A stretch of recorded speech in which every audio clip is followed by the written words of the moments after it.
C programming এর Bangla video টিউটোরিয়ালে আপনাদের সবাইকে স্বাগতম। আমি মোহাম্মদ শরীফ চৌধুরী। আজকের পর্বে আমি শেখাবো যে কিভাবে একটি স্ট্রিং আরেকটি স্ট্রিং এর মধ্যে কপি করতে হয়।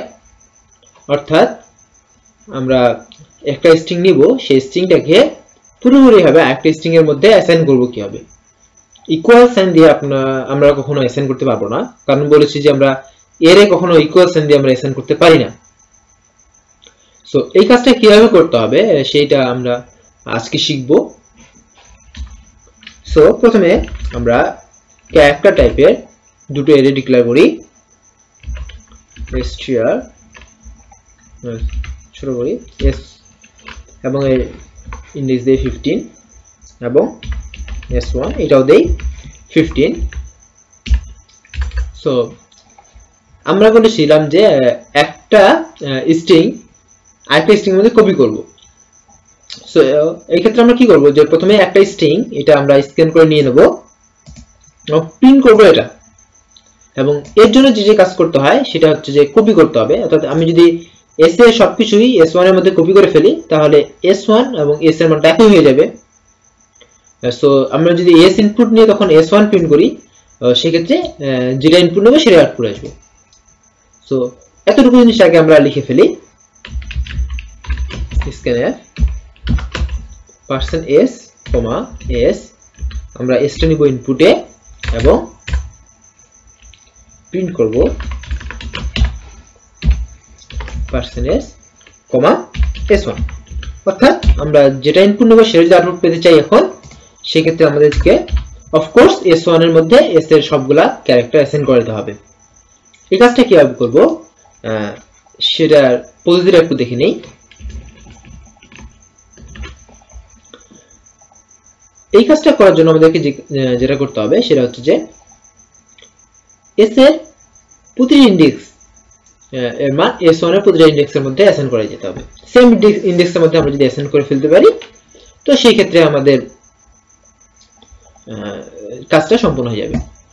উদাহরণ দিই একটা, যেমন যদি আমি s এর মানটা আমরা ইনপুট হিসেবে যদি নেই hstu, আমরা যদি ইনপুট হিসেবে নেই hstu, সেই ক্ষেত্রে আমরা কি করব? আচ্ছা, আমি এই জিনিসটা এভাবে দেখাই। ধরি এটা s এবং এটা এভাবে রয়েছে, বাকিগুলো ব্লা। সো আমাদের তো সবকিছু দরকার নেই, আমার কতটুকু দরকার সেটা লক্ষ্য করি।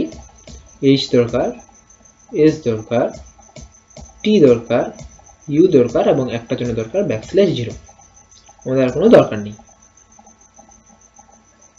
আচ্ছা, এবং আমরা এটাকে অ্যাসাইন করতে হবে s1 এর মধ্যে।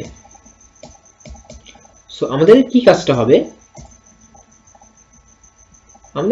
আমরা একটা করে ক্যারেক্টার নেব, সেটাকে অ্যাসাইন করে দিয়ে যাব, প্রতি অ্যাসাইন করব। তারপর সবশেষে যখন \0 পাবো তখন আমরা কি করব, যে অ্যাসাইন করার পর লুপটা ব্রেক করে ফেলবো, সেই ক্ষেত্রে হয়ে যাবে। ব্যাপারটা একটু কঠিন মনে হচ্ছে, সহজ করে বুঝাই। ধরে নিলাম আমি i = 0 প্রথমে অ্যাসাইন করলাম, এর দ্বারা আমি ইনডেক্সগুলো নিয়ন্ত্রণ করব। সো আমাদের যে কাজটা করতে হবে সেই কাজটা হচ্ছে যে hstu \0 এখানে আনতে হবে। তারপর এখানে কি থাক সেটা কোনো সমস্যা নেই। আচ্ছা, প্রথমে আমরা কি করব, i মান যখন 0 ইনডেক্স তখন আমরা প্রথমে চেক করব, মানে প্রথমে অ্যাসাইন করে ফেলবো, কোনো কথা নেই, প্রথমে আমরা অ্যাসাইন করে ফেলবো। h এর মানটা আমরা এখানে অ্যাসাইন করে ফেললাম। অ্যাসাইন করার পর আমরা চেক করব যে h এর মানটা এখানে যে মানটা আছে ইনডেক্সের মান, অর্থাৎ 0 ইনডেক্সের মানটা প্রথমে আমরা 0 ইনডেক্সে যে মানটা সেটা প্রথমে আমরা অ্যাসাইন করে ফেলবো, এবং তারপরে আমরা করব কি, চেক করব যে এই মানটা \0 কিনা। যদি \0 হয় তাহলে লুপটা সঙ্গে সঙ্গে ব্রেক, আর যদি না হয় তাহলে ব্রেক করবে না। এর কারণটা কি, কারণ যখন \0 মানে কি স্ট্রিং এর শেষ, আমাদেরকে আর কোনো কিছুই করতে হবে না, এবং \0 যখনই আমরা কোনো জায়গায় অ্যাসাইন করে দিলাম তাহলে তার আগ পর্যন্ত ক্যারেক্টারগুলো স্ট্রিং হিসেবে কাউন্ট হবে এবং পরেরগুলো আর কাউন্ট হবে না। এই জিনিসটা আমরা গত কয়েক টিউটোরিয়ালে বুঝে এসেছি। সো এখন আমরা দেখব যে কিভাবে এই কাজটা করি। প্রথমে আমরা h এর মানটা অ্যাসাইন করলাম, এবার আমরা কি করব, i এর মানটা এখন ইনক্রিমেন্ট হবে, ইনক্রিমেন্ট হওয়ার পরে যখন 1 হবে তখন এখানে আসবে, এবং এইচ এর মানটা এখানে অ্যাসাইন হওয়ার পর এস এর মানটা এখানে অ্যাসাইন হবে এবং তারপর আমরা চেক করব যে এস এর মানটা ব্যাকস্ল্যাশ 0 কিনা। না, ব্যাকস্ল্যাশ 0 না। সো সেই ক্ষেত্রে আমাদের ইনডেক্সের মানটা হবে 2। 2 ইনডেক্স বলতে এটা যদি 0 ইনডেক্স, এটা 1 ইনডেক্স, এটা 2 ইনডেক্স, এটা হচ্ছে 3 এবং এটা হচ্ছে 4। 2 হলো এবং 2টা আমরা এখানে অ্যাসাইন করব। অ্যাসাইন করে ফেললাম টি এবং তারপর চেক করব ব্যাকস্ল্যাশ 0 কিনা। না, ব্যাকস্ল্যাশ 0 না। তারপর তাহলে i এর মানটা আবার একবার বেড়ে হবে 3 এবং সেখানে আবার অ্যাসাইন করে ফেলবো এবং অ্যাসাইন করার পর চেক করব যখন যে ব্যাকস্ল্যাশ 0 কিনা। সো তখন আনসার আসবে না, ব্যাকস্ল্যাশ 0 নয়, আবার এক ঘরে যাবে 4 এবং আমরা আবার এখানে অ্যাসাইন করে ফেলবো, সেটা হচ্ছে ব্যাকস্ল্যাশ 0 এখানে অ্যাসাইন হয়ে যাবে। এবার আমরা চেক করব যে s4 এর মানটা ব্যাকস্ল্যাশ 0 কিনা। ইয়েস, s4 এর মানটা ব্যাকস্ল্যাশ 0। সেক্ষেত্রে আমাদের লুপটা ব্রেক করবে। লুপ ব্রেক করার ফলে কি হবে যে আমাদের আর কোনো কাজ হচ্ছে না এবং দেখুন যে এই পুরো স্ট্রিংটা এখানে ঠিক সেভাবে কপি হয়ে গেছে এবং আমরা যদি s1 এর মান প্রিন্ট করি, সো এখন s2 প্রিন্ট করবে। সো আমরা দেখে নিলাম যে আমরা কোন পদ্ধতিতে কাজটা করব। এবার আমরা আসল কোডিংটা করে ফেলি। কোডিং করার জন্য আমরা বলেছিলাম যে একটা ইন্টিজার নেব, সেটা হচ্ছে i এবং আমরা কি করব যে প্রথমে আমরা i এর মানটা 0 করে দেব। এরপর আমরা লুপ ঘোরাবো উইদাউট কন্ডিশন, কোনো কন্ডিশন ছাড়াই লুপটা ঘোরাবো। কতক্ষণ লুপটা ঘুরবে সেটা আমরা যেহেতু জানি না, সেহেতু আমরা এখানে while 1 দিতে পারি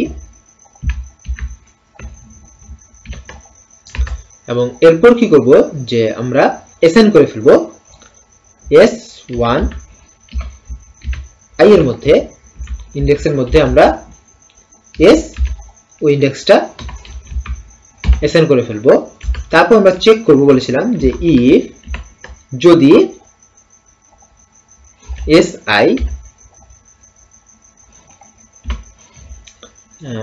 si equal ব্যাকস্ল্যাশ 0 হয়, সেই ক্ষেত্রে আমরা কি বলেছিলাম যে ব্রেক করব। আর যদি ব্রেক কখনো না হয় তো এখানে আমরা ইলস দিতে পারি। যদি ব্রেক না হয় তাহলে আমরা বলেছিলাম কি i এর মানটা প্লাস প্লাস করব। দেখুন একটা জিনিস এখানে একটু ছোটখাটো ব্যাপার, যে এই দুটো ব্যাপার একই কিন্তু তারপরে একটু লক্ষ্য রাখার ব্যাপার, কোনো বার যদি এই কন্ডিশনে ঢুকে যায় সে কিন্তু ব্রেক করবে, আর যদি ঢুকে না যায় তাহলে i প্লাস প্লাস করবে। এখানে ইলস না দিলেও চলবে, কারণ ঢুকে গেলে তো ব্রেক, ঢুকে গেলে তো আর কোনো কথাই নেই। যদি না ঢুকে যায় তাহলে এমনি i প্লাস প্লাস হবে। ব্যাপারটা যদি না বুঝেন তাহলে একটু চিন্তা করবেন এবং বুঝতে পারবেন। আচ্ছা, আমি যদি এই কাজটা করে ফেলি তাহলে মোটামুটি ভাবে আমাদের কাজ শেষ, আর কিছু করতে হবে না। এবার আমরা প্রোগ্রামটা রান করব। আচ্ছা, প্রোগ্রামটা আমরা রান করলাম। রান করে আমরা ইনপুট দেব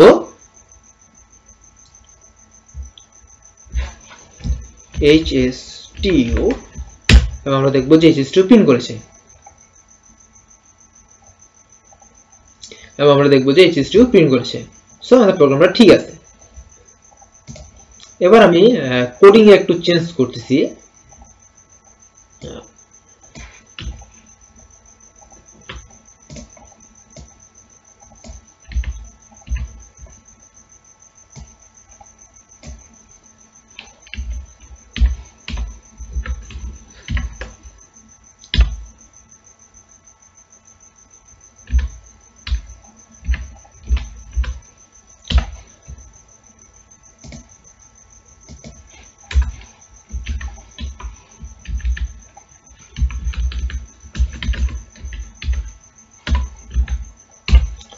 কোডটা আমি একটু চেঞ্জ করলাম এবং আমরা আবার রান করব।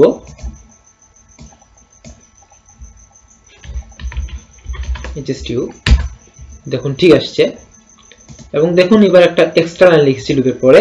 এই লাইনটা যদি আমরা না দেই সেক্ষেত্রে কিন্তু সবসময় সঠিক আউটপুট আসবে না। এই যে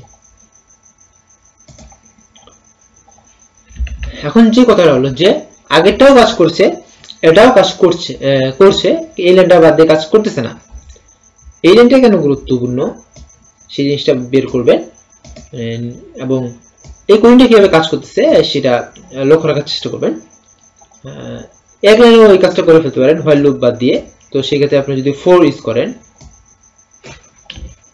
তাও সম্ভব।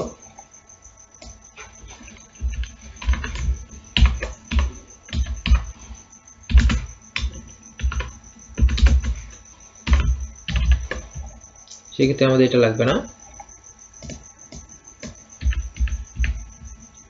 এই জিনিসটা লাগবে না। এবং দেখবেন যে রান করলে সরি ইন্টিজার আই লাগবে, অ্যাসাইন করতে হবে না, আই লাগবে। সো এই ক্ষেত্রে যদি রান করেন আউটপুট ঠিক আসবে, এবং এই লাইনটা বাদ দিয়ে কিন্তু আউটপুট ঠিক আসবে না। এই পরবর্তী যে দুটো কোড আমি তাড়াতাড়ি করে দেখালাম, কোনো বর্ণনা করলাম না, এই দুটো কোড বুঝে যেতে আপনাদের। আশা করি আপনারা এই দুটো কোড বুঝতে কোনো অসুবিধা হবে না। যদি বুঝতে কোনো অসুবিধা হয় তাহলে আপনারা গত কয়েক পর্বের টিউটোরিয়ালগুলোতে হেল্প নেবেন, তাহলে বুঝতে পারবেন। কারণ ব্যাপারটা যদি আপনারা বুঝতে পারেন তাহলে স্ট্রিং এর বেসিক ব্যাপারগুলো আপনারা অনেকটা ক্লিয়ার এটা ধারণা পাবেন। সো ধন্যবাদ সবাইকে আমার সাথে থাকার জন্য, দেখা হবে পরের টিউটোরিয়ালে।